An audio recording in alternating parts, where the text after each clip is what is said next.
And any serious government used to move closer to their people in order to know their problems, at least to know how to tackle it. Your Excellency, at this juncture, I would like to thank you and appreciate the way you are handling the State Assembly. And I want to assure you, inshallah, we will continue to cooperate and join hands in order to carry our state forward. Thank you very much. God bless us. Your Excellency, with your permission, now the bill is ready. I can give you for assenting. Thank you very much.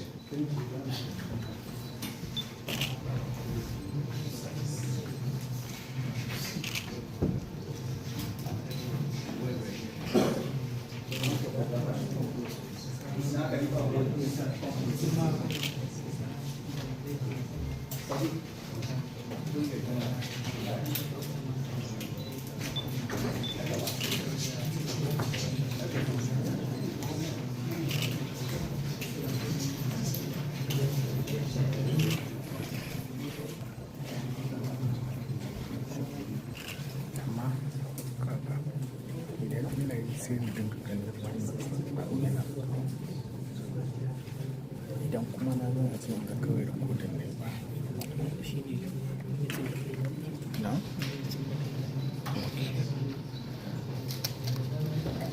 kai ma da shi yake amfani so dan ma da shi mutunci ok na gani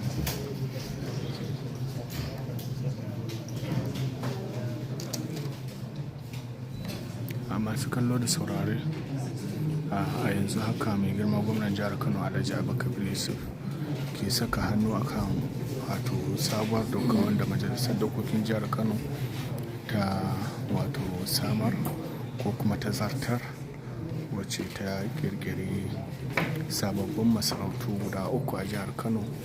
Wayannan masarautu da suka hada da masarautar Gaya, masarautar Karaye da kuma masarautar Rano.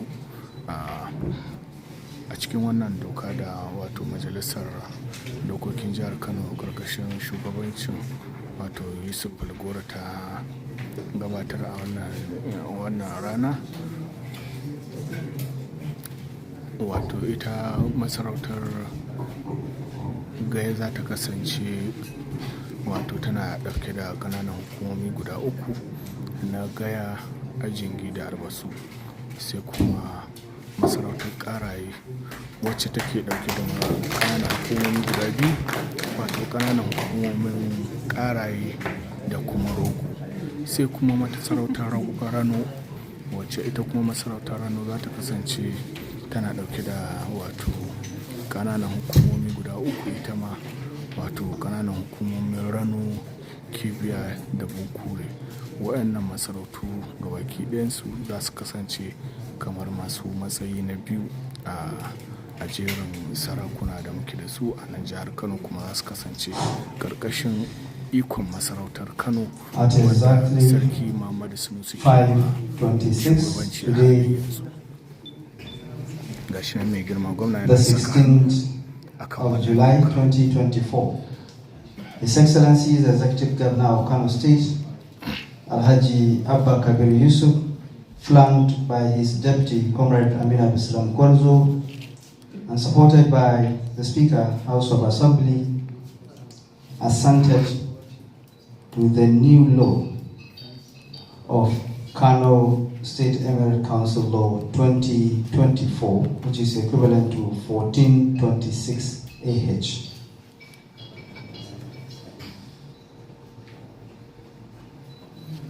In the presence of the leadership of the State House of Assembly and the entire members of the State Executive Council. Wato mai girma gwamna Alhaji Abba Kabir Yusuf ya gama sanya hannu akan wannan doka a daidai wannan lokaci, kuma ga ta nan wato sun rike takardun wannan doka suna gaisawa tare da shugaban majalisa Alhaji Jibran Ismail Falgore bayan ya saka hannu akan wannan doka kenan.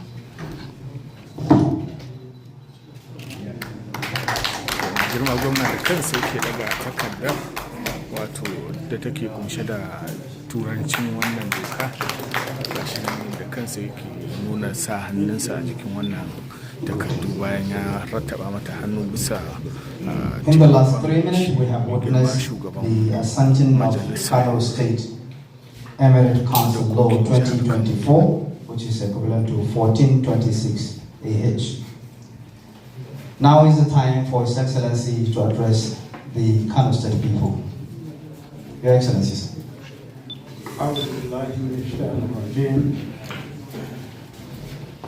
Bismillahirrahmanirrahim. Wa sallallahu ala nabiyil karim. Your Excellency, the Deputy Governor of Kano State, Abu Salam Barzo, the Right Honorable Speaker, Kano State House of Assembly, Honorable Jobran Ismail Falgori, other leaders of the State Assembly here present, honorable commissioners, special advisors, distinguished members of the press. Assalamu alaikum wa rahmatullahi ta'ala wa barakatuh. We give special thanks to Allah subhanahu wa ta'ala for making it possible for us to attain yet another milestone in the history of our great state and our quest to ensure even and stable development of the state. Today, by the grace of Allah subhanahu wa ta'ala, the Kano State House of Assembly has discharged yet another significant constitutional responsibility by passing a bill for the establishment of the 3 second-class emirates in Kano State. This significant milestone marks a new chapter in our continuous effort to preserve and enhance the cultural heritage and traditional institutions that are integral to the identity and the unity of our beloved state.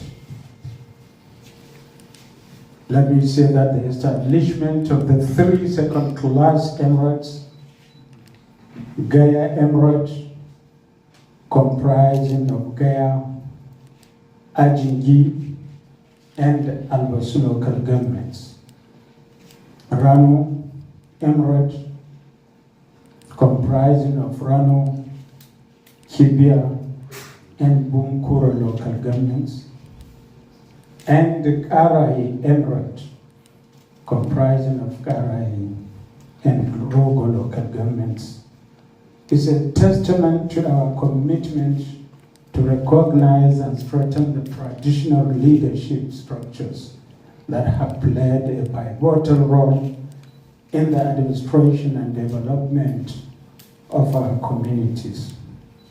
Our administration recognizes the invaluable contributions of traditional institutions in maintaining peace, stability, and fostering development. It is our belief that these emirates will enhance local administration and ensure that the rich cultural heritage of our communities is preserved and celebrated.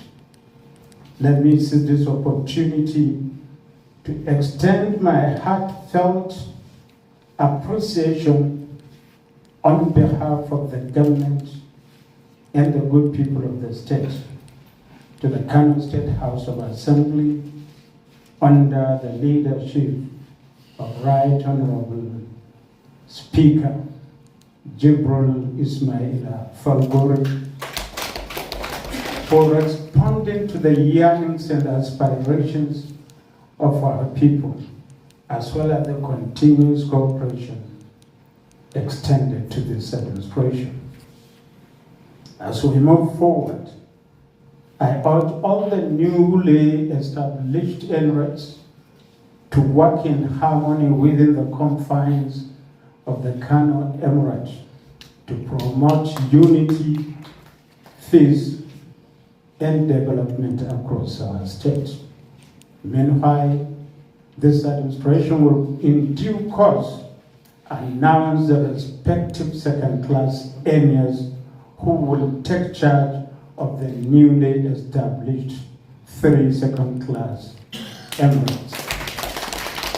Once again, I thank you all for your presence and support on this remarkable occasion, and I urge the citizens to remain calm and continue praying for the state and the country in general.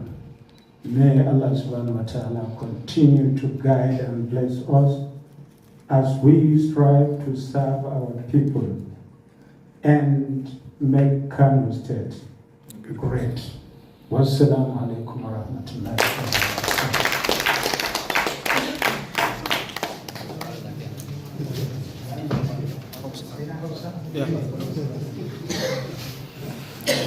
To mai girma gwamna zai fassara jawabin da yawa al'ummar jihar Kano da harshen Hausa yanzu haka.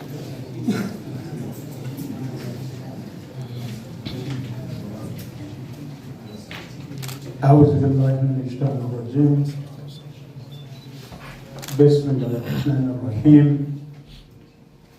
وصلى الله على النبي الكريم. mai girma mataimakin gwamna, mai girma kakakin majalisar jiha da sauran shugabanni na majalisar jiha da suke wannan guri, masu girma kwamishinoni, masu ba gwamna shawara, 'yan jaridu maza da mata da suke wannan guri, tare da jami'an tsaro, assalamu alaikum wa rahmatullahi ta'ala wa barakatuh.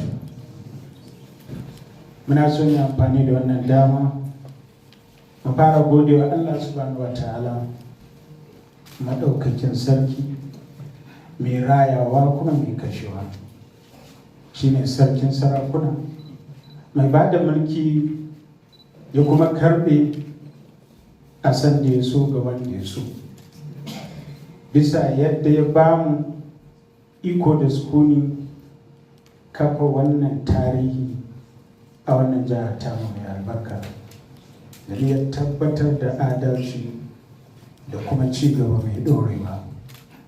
A yau cikin lamun cewar Allah subhanahu wa ta'ala, majalisar dokokin jihar ta ƙara gabatar da wani babban nauyi da ya rataya a wuyanta na tabbatar da kammala yin karatun kan ƙudurin dokar kafa sababbin masarautu guda 3 masu daraja ta 2 a jihar Kano. Wannan muhimmin al'amari ya sake buɗe wani sabon shafi da ke nuna ƙoƙarinmu na karewa da kiyaye martabar al'adunmu da masarautunmu na gargajiya, waɗanda suke da matuƙar muhimmanci wajen darajarmu da haɗin kan jiharmu mai albarka. Wannan muhimmin yunƙuri na kafa masarautu guda 3 masu daraja ta 2 da suka haɗa da masarautar Gaya, wacce ta kunshi ƙananan hukumomin Gaya, Ajingi da kuma Albasu, sai kuma masarautar Rano, wacce ta kunshi ƙananan hukumomin Rano da Kibiya da kuma Bunkure. Haka kuma masarautar Ƙaraye, wacce ke da ƙananan hukumomin Ƙaraye da Rogo. Wannan babban shaida ce da ke nuna ƙaunarmu da burinmu na ƙarfafa masarautunmu na gargajiya da ke taka muhimmiyar rawa wajen ci gaban al'umma. Gwamnatinmu ta gamsu da muhimmiyar rawar da masarautun gargajiya ke takawa wajen samar da zaman lafiya da lumana a tsakanin al'umma. Muna da imanin cewa waɗannan masarautu za su taimaka matuƙa wajen tabbatar da inganta al'adun na gargajiya da kuma tabbatar da zaman lafiya da ci gaban al'umma. Ina so na yi amfani da wannan dama in miƙa matuƙar godiyarmu a gwamnatance a maimakonmu da kuma maimakon al'ummar jihar Kano ga majalisar dokokin jihar Kano ƙarƙashin jagorancin kakakinta shugaba Jibril Ismaila Falgore bisa gaggawar amsa kira da cika burin al'ummarmu da kuma irin haɗin kan da majalisar ke baiwa wannan gwamnati tamu mai albarka. A wannan gabar nake kira ga waɗannan sababbin masarautu guda uku da su kasance masu aiki tukuru bisa doka don tabbatar da zaman lafiya da ci gaban al'ummar wannan jiha tamu. Insha Allahu nan ba da daɗewa ba gwamnati za ta bayyana sunayen waɗannan sarakuna da za su jagoranci sababbin masarautun namu guda uku. A ƙarshe nake ƙara gode muku gaba ɗaya bisa gudunmawarku da shaida wannan babban al'amari, kuma yana kira gare ku da ku kasance masu zaman lafiya da yi wa jihar mu addu'a da ma kasar mu baki daya. Ina roƙon Allah subhanahu wataala ya yi riko da hannayen mu baki daya wajen ƙoƙarin na tabbatar da ci gaba a wannan jihar tamu baki daya. Na gode, assalamu alaikum.